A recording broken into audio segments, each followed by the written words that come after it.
This is Al Jazeera. These are the top stories. Russia's defense ministry has accused Ukraine of what it calls a terrorist attack after several drones hit Moscow. In Kyiv, at least one person's been killed in a third round of Russian airstrikes in 24 hours. Journalist Yulia Shapovalova has more from Moscow. According to official sources, about 25 drones attacked Moscow and the Moscow region in the morning of May the 30th. The western and southwestern parts of the city and the region were hit.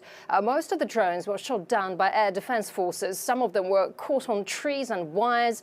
In the Moscow region, 3 UAVs crashed into residential buildings. One of the drones had been carrying explosive devices that did not detonate. Ukraine says it's shot down more than 20 Russian drones. Kyiv says at least one person was killed in a third round of Russian airstrikes in 24 hours. The city's mayor called it a massive attack. NATO is deploying additional forces to Kosovo. Police have been stationed outside the city hall in Zivshan for a second day.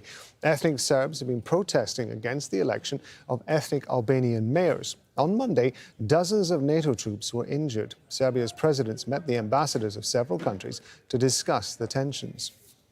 And Israelis died after being shot near an illegal settlement in the occupied West Bank. It happened in Harmish. Israeli forces say they're searching for 2 attackers. Several towns have been raided. Tensions run high in recent months after repeated Israeli raids in Palestinian towns.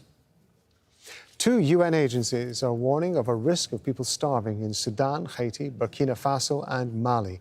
The report by the World Food Programme and the Food and Agriculture Organization calls for an urgent attention to tackle the causes of food insecurities. War in Sudan and the restricted movement of people and goods are blamed.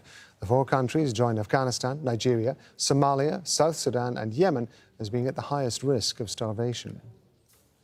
A humanitarian ceasefire in Sudan has been extended by 5 days, but fighting between the army and paramilitary rapid support forces has continued in Khartoum. More than 1 million people have been forced from their homes.